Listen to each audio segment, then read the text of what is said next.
2-3 महत्त्वाच्या विषयांवरती पत्रकारांच्या माध्यमातून पूर्ण भारत देशाला काही गोष्टींच्या बाबतीत अवगत जागा करण्यासाठी म्हणून तुम्हाला बोलवलेलं आहे। एक तर पहिली गोष्ट म्हणजे जनगणना सुरू झालेली आहे। यावेळेची जी जनगणना होईल ती जातीनिहाय होईल।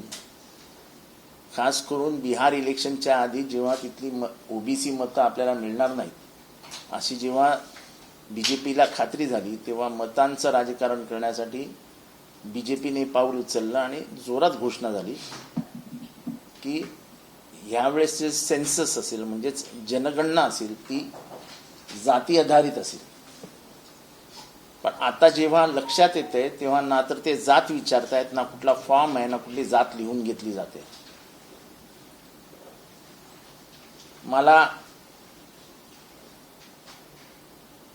काशीरामजींचं स्टेटमेंट आठवत आहे की जिसकी जितनी संख्या भारी उतनी उसकी हिस्सेदारी। एकदा खरं काय ते महादेशाला कळू द्या। मागासवर्गीय किती, दलित किती, आदिवासी किती, म्हणजे बीसी किती, एससी किती, एसटी किती आणि ओबीसी किती।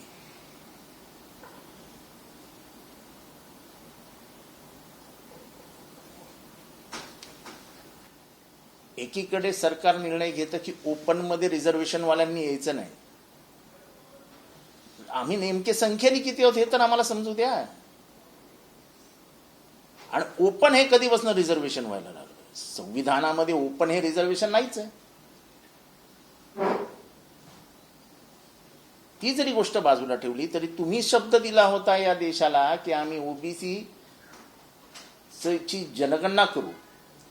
म्हणजे ही लढाई विश्वनाथ प्रताप सिंग म्हणजे त्या काळापासून सुरू झाली। त्याच्यानंतर लालू प्रसाद यादव, मुलायम सिंग यादव, अखिलेश यादव, महाराष्ट्रामध्ये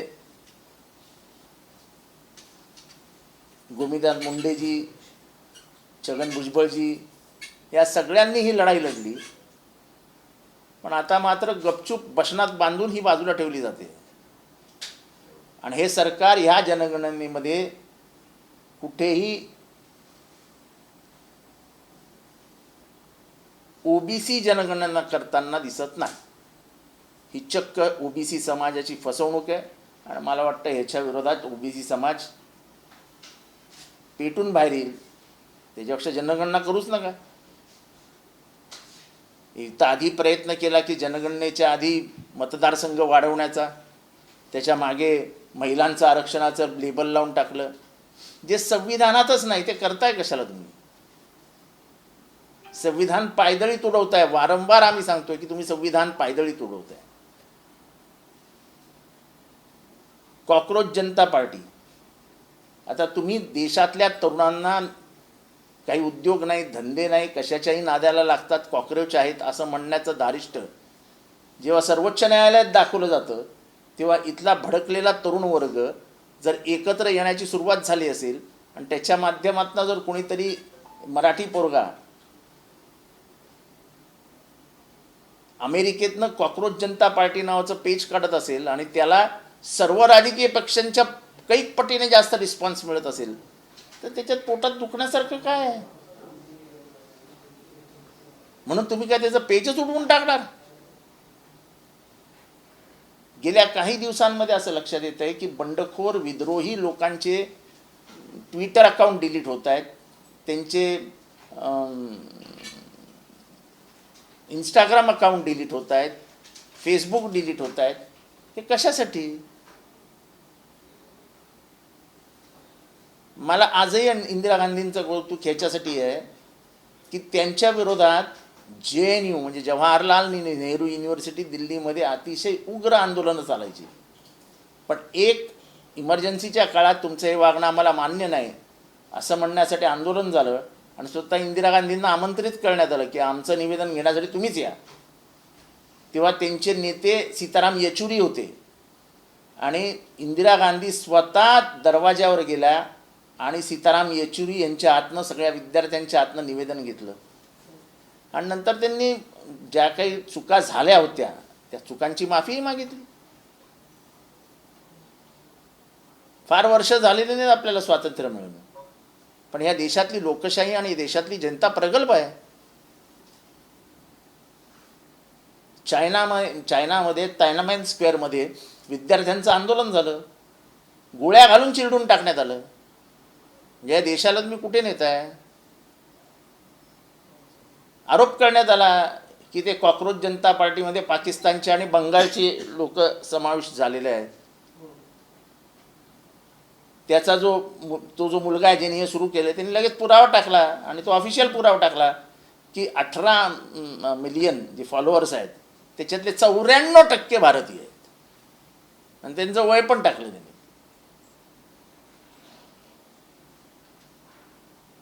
महागाई गगनाला भिडली आहे.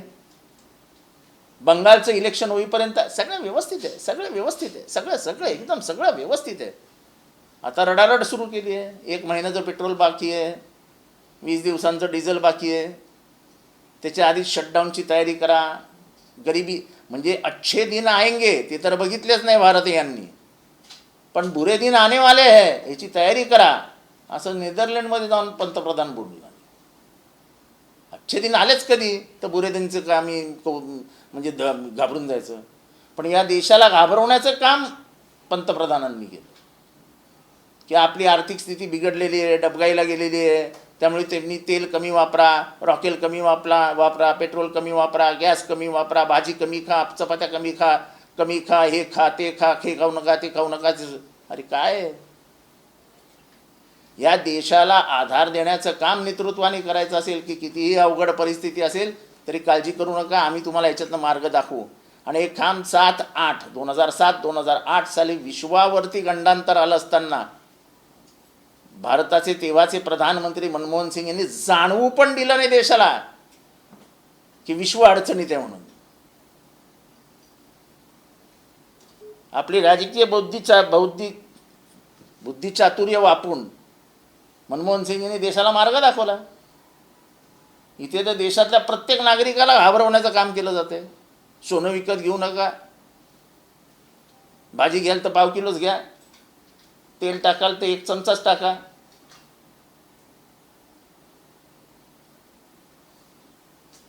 हे काय पद्धत आहे? पूर्ण शेअर मार्केट कोलमडलं. स्मॉल इन्व्हेस्टर्स नावाची जी गोष्ट असतात, छोटे गुंतवणूकदार, ते तर साफ झाले.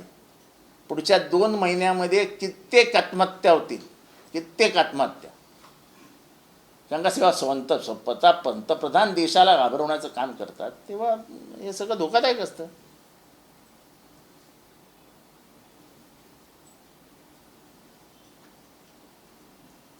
ओबीसीच्या आरक्षणामध्ये ओबीसीला फसवण्याचं काम तुम्ही केलेलं आहे. एकीकडे म्हणायचं की ओबीसी आमचा DNA आहे आणि दुसरीकडे ओबीसीला चापट्या मारत राहायच्या. बरोबर नाही.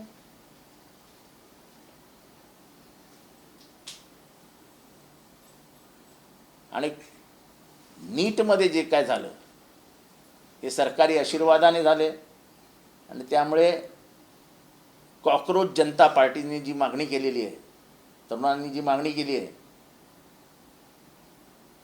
की शिक्षण मंत्र्यांनी राजीनामा द्यावा, त्याला आज समर्थन देण्याचं काम आम्ही करणार आहोत. शिक्षण मंत्र्यांनी राजीनामा दिलाच पाहिजे, राष्ट्रीय शिक्षण मंत्र्यांनी. इथल्या शिक्षण मंत्र्यांचा काही संबंधच नाही.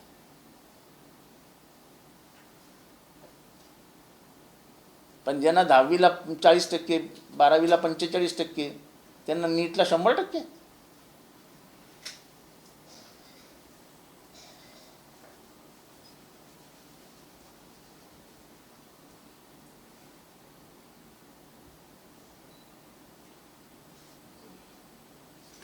त्यामुळे या देशाची आर्थिक परिस्थिती खराब आहे हे आम्ही वर्षभरापासून बोलत होतो. राहुल गांधी 3 महिने अगोदर बोलले की असं विचित्र परिस्थिती येईल किंवा देशाला अवघड जाईल सामोरे जाणं. तेव्हा राहुल गांधींना हसण्यावरही घेतलं, त्यांची टिंगलटवाळी करण्यातच दिवस गेले, आणि आता स्वतःच सांगतात की सगळं अवघड आहे, आता काय करायचं, आता काय करायचं.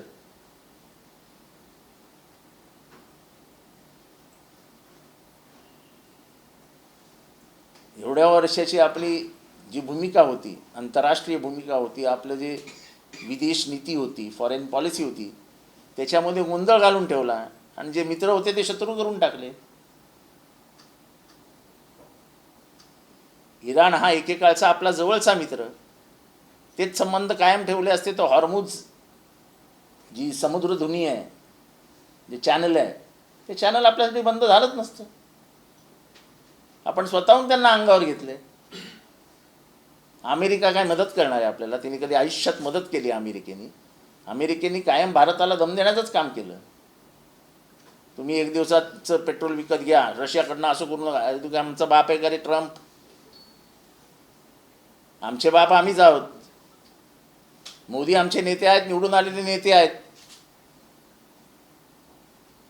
पण त्या नेत्याला असं घाबरवण्याचं काम जर अमेरिका करत असेल तर अमेरिकेच्या विरोधात बीजेपी सकट सगळ्यांनी भूमिका घ्यावी. उभा भारत तुमच्याबरोबर आहे. घाबरतं काय ट्रम्पला? भारताला स्वातंत्र्य ट्रम्पनी दिलेलं नाही, गांधी नेहरूंनी दिलेलं आहे, वल्लभभाई पटेलांनी दिलं आहे, सुभाषचंद्र बोसनी दिलं आहे. कुठल्या अमेरिकेने येऊन इथे आम्हाला मदत केलेली नाही आहे. कोण आहे ट्रम्प? Donald Trump. तो असेल अमेरिकेचा बाप, त्याचा भारताशी काही संबंध नाही.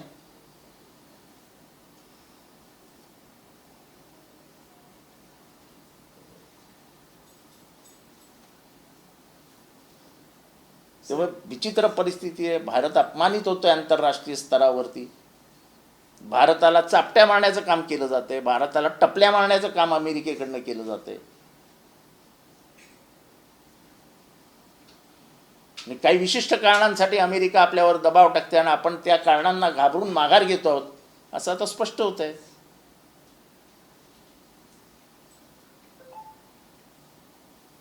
सर, अशी सर्व परिस्थिती असताना संकट उद्भवलेलं आहे. मोदी देखील म्हणतात की इंधनाचा वापर कमी करावा, त्याचबरोबर सोनं जे आहे ते खरेदी करू नये. परंतु दुसरीकडे मोदी जे आहे ते परदेशी दौरे करतात, त्यांच्या व्हिडिओ देखील काही समोर येतात सोशल मीडियावरती. मेलोडी चॉकलेट देखील दिलेलं, त्याचे देखील नाराज. ज्या वाण्याकडनं ती मेलोडी विकत घेतली तो वाणी इतका खुश आहे की विचारू नका. तुमच्या त्या वाण्याशी भेट घालून देतो, वाणी येणार आहे माझ्याकडे.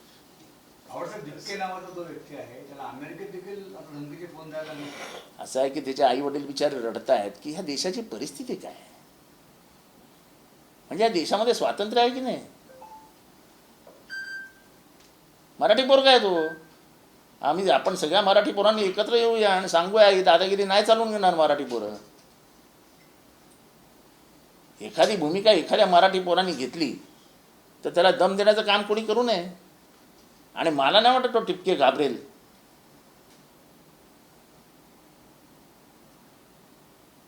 अवार्ड सर, देश की जो भी स्थिति है इसको लेके बीजेपी के भी कुछ नेता अंदर नाराज हैं और कुछ बोल नहीं पा रहे हैं इनके चलते, ऐसा कुछ? देखो, कौन नाराज है कौन नाराज नहीं है ये नहीं दिख रहा है, लेकिन जो कॉकरोच पार्टी को जो समर्थन जिस तरीके से 5 दिनों में मिला, उससे साफ पता चलता है कि देश के नौजवान बहुत नाराज हैं. तुम उनको कॉकरोच करके संबोधित नहीं कर सकते.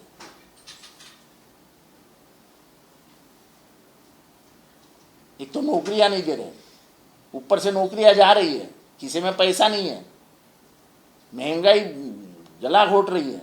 इसके बावजूद तुम नौजवानों को अपमानित करोगे तो हम क्यों सहन करेंगे? तुम्हारे जान पे थोड़ी जिंदा है. हमको जन्म हमारे माँ बाप ने दिया है, तुमने दिया है क्या? तो हमारे किस्से में पैसे तुम डालते हो क्या? जिस तरह से ये जेनजी को प्रेरित की है कॉकरोच पार्टी, इस तरह पूरा विपक्ष एक साथ क्यों नहीं आके? टाइम है, अभी तो शुरुआत हुई, 5 दिन हुए हैं. पर जिस तरीके से उनका चैनल कैंसिल कर दिया, ये तो तुम स्वतंत्रता पे, यानी जो आज़ादी है, जो संविधानिक आज़ादी है, हमारे मूलभूत अधिकार है, उसके ऊपर ही घाव डाल रहे हो. इसलिए तो हम हमेशा बोलते हैं कि तुमको संविधान से ही नफरत है. सर, एकीकडे राहुल गांधी जेव्हा परदेशात जातात ते जेव्हा बोलतात तेव्हा त्यांना देशद्रोही ठरवलं जातं की देशाच्या विरुद्ध बोलतात, आणि स्वतः पंतप्रधान परदेशात. मी तेच म्हटलं की नेदरलँडला जाऊन आम्ही गरीब, म्हणजे आता गरीब होणार आहोत, आता आपल्याला गरिबीशी लढावं लागेल आपल्याला. आता नेदरलँडमध्ये कशाला बोलायचं? अच्छे दिनचं गाणं तुम्ही अख्ख्या भारतभर वाजवलं ना. तेव्हा ते गरीबी आने वाली है हे गाणं पण इथे दिल्लीत येऊन गायचं होतं ना. कुठल्याही परिस्थितीला सामोरे जाण्याची आमची हिंमत आहे, आमची ताकद आहे. आज नाशिकला 1 रुपयाने कांदा विकला जातो, 1 रुपयाने, 1 रुपया किलो. आणि किती रुपयांनी बाहेर विकला जातो? जा लासलगावला कांदा काय रुपयाने विकला जातो विचारा त्या गावागावामध्ये जाऊन. सर, तुम्ही बोलताना मगाशी उल्लेख केला की शिक्षण मंत्रीच आहेत राष्ट्रीय, त्यांचा धर्मेंद्र प्रधान यांनी राजीनामा द्यायला पाहिजे. राजीनामा तुम्ही मागणार आहात, तर येणाऱ्या काळामध्ये कॉक्रोच जनता पार्टीच्या माध्यमातून तुमचा त्यांना कशाप्रकारे समर्थन असणार आहे? दिलं ना आम्ही. कॉक्रोच जनता पार्टीने आज मागणी केली आहे, त्यांनी एक ऑनलाईन हे दिलं आहे, त्यांनी आवाहन केलं आहे, आम्ही समर्थन देतो की धर्मेंद्र प्रधान यांनी राजीनामा द्यायला पाहिजे. तुम्ही काय मस्करी समजतं काय लोकांचं आयुष्य? म्हणजे आई वडील घाम गाळून पोरांना शिकवतात, त्या घामाची कमीत कमी किंमत तर ठेवा. कुठेतरी येणाऱ्या काळामध्ये ही कॉक्रोच जनता पार्टी उठाव करेल या सर्वांच्या विरोधामध्ये? म्हणजे असं आहे की उठाव दिसतोच आहे ना, उठाव होणारच आहे. तुम्ही तायनामेन स्क्वेअर सारखे गोळ्या घालून लोकांना ठार नाही मारू शकत भारतामध्ये. भारत हे 10,000ची फटाक्याची माळ कशी पेटते तसं आहे. एक कोणा पेटला तर शेवटचा कोणा पेटतो पटकन, आणि देशामध्ये ती परिस्थिती निर्माण होते. आणि तुम्ही जेवढे दाबायला जाल, जेवढा तुम्ही अकाउंट्स कॅन्सल करा, दमदाटी करा, त्यांच्या आईवडिलांना घाबरा, तेवढी पोरं चिडून बाहेर येतील रस्त्यावर. साहेब, जरांगेंचं उपोषण थांबवण्यासाठी प्रसाद लाड आज गेले होते. नाही, मला काय माहिती वाटतंय? प्रसाद लाड वगैरे खूप मोठी माणसं त्याला आहेत जीवे ठार त्यांच्या. मारण्याची धमकी देखील दिली. नाही, मला प्रसाद लाड वगैरे खूप मोठी माणसं आहेत, त्यांच्याबद्दल मी काही जास्त बोलत नसतो. सर, राष्ट्रवादीमध्ये गेल्या काही दिवसांपासून मोठी धुसफूस जी आहे ती पाहायला मिळते. अहो, जाऊ द्या ना, दुसऱ्याच्या घरामध्ये कशाला. थांबली असं तटकरेंचं म्हणलं, पण सुनेत्रा पवारांकडून काही समोर आलेलं अहो, नाही. जाऊ द्या रे, त्यांच्या घरात काय आग लागली ती आपण कशाला बघायची? अख्खा देश जळतोय, अख्ख्या देशात आग लागली आहे. कुठे तुम्ही छोटे छोटे विषय घेऊन बसता? विधान परिषद निवडणूक. काय करायचं आपल्याला? जाऊ दे, लढतात ते लढतील. सर्वपक्षीय पार्टीला आपण एकत्र आणण्यासाठी काही पुढाकार घेणार का? हे जे काय देशभरामध्ये नाही, असं आहे की देशभरातलं वातावरण असं आहे ना की तुम्ही आणू नका.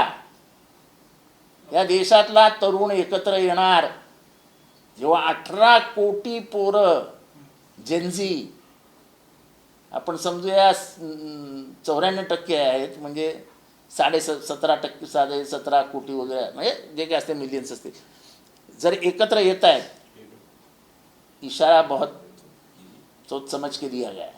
सर, देशात विद्रोहाला सुरुवात झाली आहे ही, म्हणजे ज्या काँग्रेस पार्टीतर्फे, म्हणजे आता जे हे बघा, देशामध्ये मनामध्ये असलेला राग हा एक इंडिकेटिव्ह आहे. काँग्रेस जनता पार्टीला मिळणाऱ्या समर्थनातनं इट इज इंडिकेटिव्ह की या पोरांच्या मनामध्ये आग धुमसते आहे, आणि त्याचा कधी स्फोट होईल काही सांगता येत नाही. पण हे होईल म्हणून तुम्ही त्यांना दाबायला जाल तर लवकर होईल. साहेब, देवेंद्र फडणवीसांनी शेतकऱ्यांच्या कर्जमाफीसाठी काही उपाय केले, जसं की बँकेनं सांगितलं की शेतकऱ्यांचं सिबिल वर्षभर घेऊ नका, म्हणजे चेक करू नका.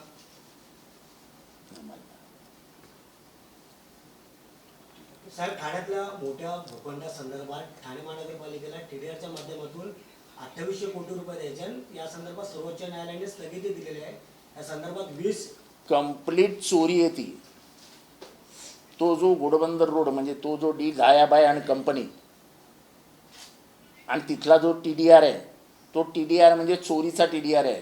खोट्या नाट्या सह्या, खोट्या नाटे पेपर्स तयार करणं, काही ऑर्डर्स, कोर्टाच्या ऑर्डर्स लपवून ठेवणं, हे सगळी कामं केलेली आहेत. दायाबाई आणि कंपनीचा TDR आणि अजून 2-3 TDR आहेत जे कोट्यावधी रुपयांचे आहेत. ते सगळे TDR याची चौकशी झाली पाहिजे, आणि ह्या अशा चोऱ्या कशा काय ठाण्यामध्ये केल्या आहेत याचं गांभीर्याने लक्ष दिलं पाहिजे. वनमंत्र्यांनी देखील याच्यात नरमाईची भूमिका घेता कामा नये. वन लावलेल्या जमिनीवरतीचा TDR कसा निघू शकतो? डोंगरावरती काय ते पार्क, डोंगरावरती कोण जाणार आहे मारायला त्या पार्कमध्ये? त्याचा TDR. अरे काय मस्करी लावली आहे? ठाणे विकायलाच काढले आहे का? ABP माझा, उघडा डोळे बघा नीट.